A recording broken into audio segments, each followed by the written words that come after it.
Good day, poker peeps. This is Sky with Smart Poker Study. And if you do what I'm about to show you before your next play session, you're going to be improving those strategies that you use. Namely, I'm going to help you find mistakes, take notes, and then take action on better strategies. The show notes page for today, smartpokerstudy.com/pod432 to help you take some notes. Let's do this. Gambate!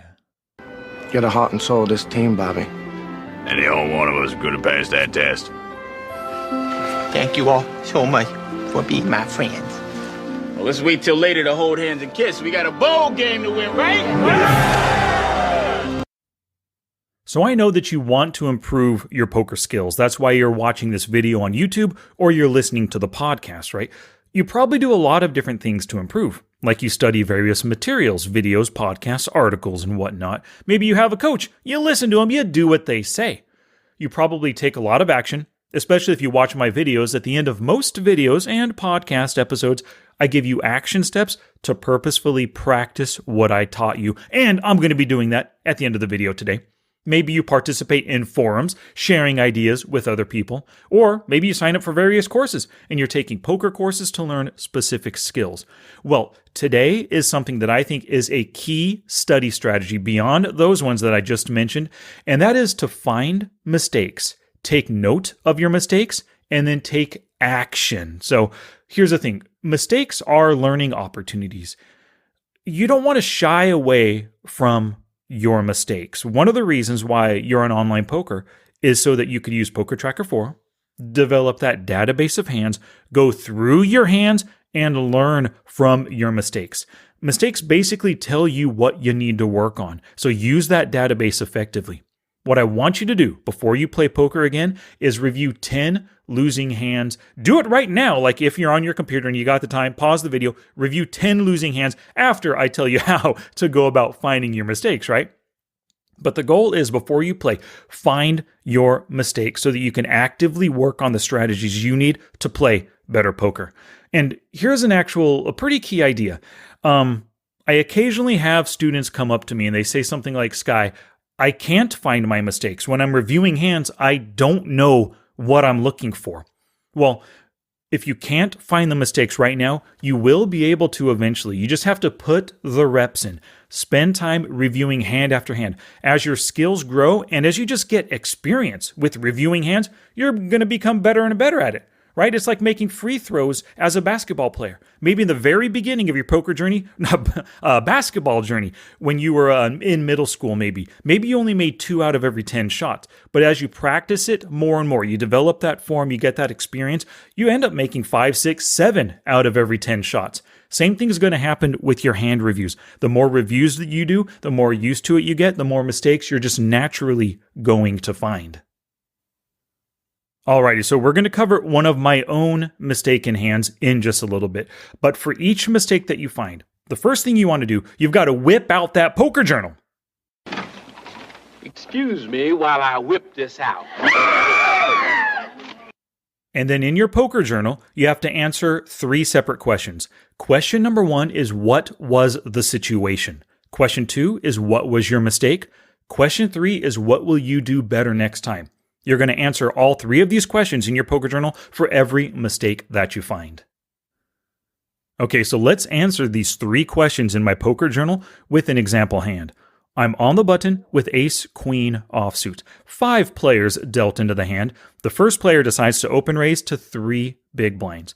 Now, I only have 14 hands on this player, but so far, he's a 21-21 player, looking kind of tight aggressive, maybe loose aggressive. He's raised first in 43% of the time, and he's folded 100% versus 3 bets. Only 1 out of 1, but he has shown the tendencies to open raise a lot, and he's capable of folding versus a 3 bet.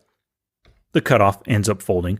Once again, I'm on the button, ace-queen offsuit, and I just elect to call. So this is my first mistake right here. We'll continue just until we see the flop. The small blind folds and the big blind folds. So the situation that we're in, heads up on the flop comes jack, deuce, 3. So that first question you're going to ask yourself in your poker journal is, what was the situation where you made your mistake? And my answer in my poker journal is, I called pre-flop on the button with ace, queen offsuit, heads up to the flop of Jack 3 deuce, all clubs, and I have the queen of clubs. That's the basic situation that I'm in right now. But let's ask about, or let's go back to the pre-flop action where I called. So that's the first mistake. The question was, what was your mistake? And you're going to answer this in your poker journal. Here's my answer to this question. I failed to 3-bet versus a wide open raising folder. I mean, I have the ace queen offsuit. Very strong hand. This guy open raises a lot and folds a lot. Taking this hand down right now is a really good result. Plus, I didn't mention this before. The small blind player looks like a decently loose aggressive player at 24/20. So far, he's 3-bet at 6%, 2 out of 36 times. But I'm thinking my call can often elicit a 3-bet. I would rather be the one socking it to my opponents, making the 3-bet instead of calling and facing a 3-bet squeeze from a player who's capable of it. So that's my first mistake. Question number 3 is, what will you do better next time? Well, given that pre-flop calling mistake, next time I will 3-bet with strong ace-x hands versus folders, especially when I'm in position.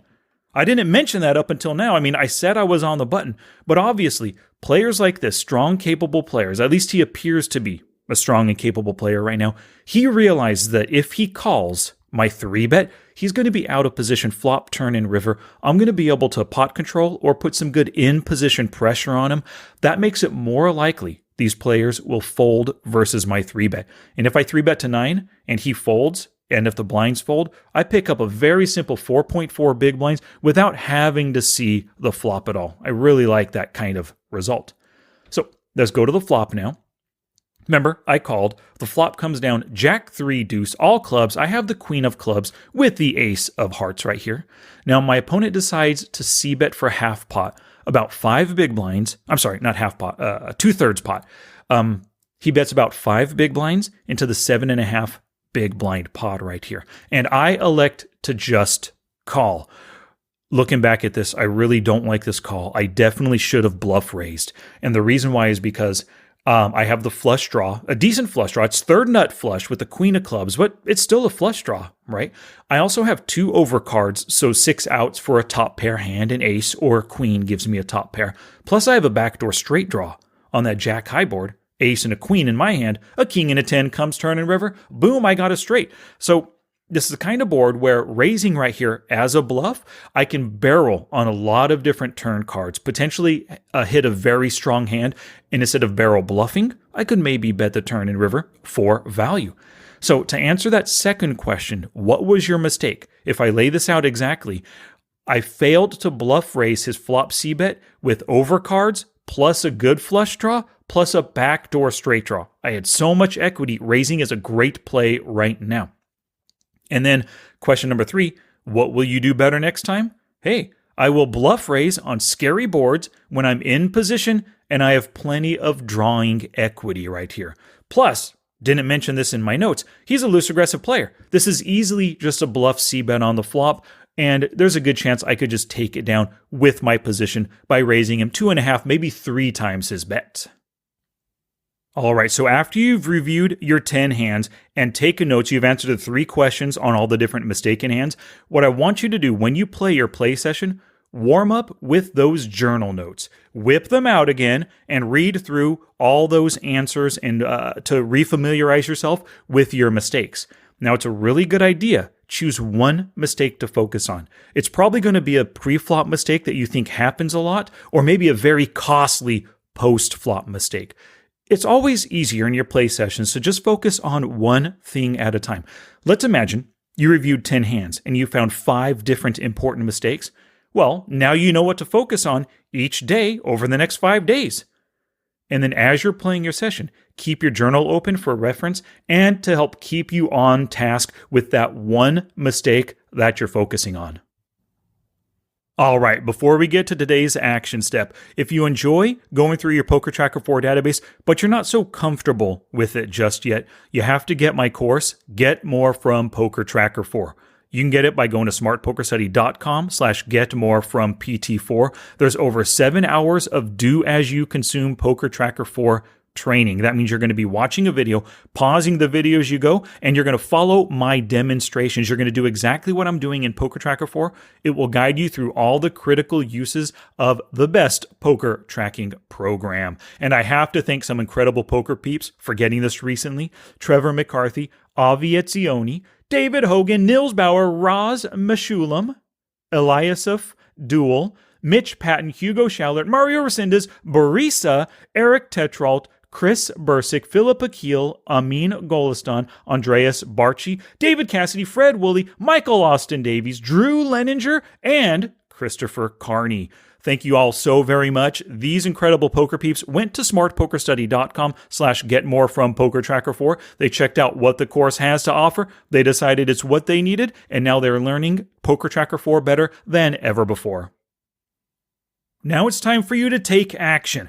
I want you to review 10 losing hands before your next play session, but do it with chunking. Chunking is breaking things up into logical sections or logical parts that help you understand something as a whole. Now, I want you to find your late position mistakes. So with your 10 losing hands, review 5 losing hands in the cutoff and 5 on the button. For your early position mistakes, review 5 in the EP. Maybe tomorrow you can do this, 5 in the EP, and then 5 in the MP. And then the third day from now, let's figure out some of your blind mistakes and start working on those. So review 5 hands in the small blind and 5 in the big blind.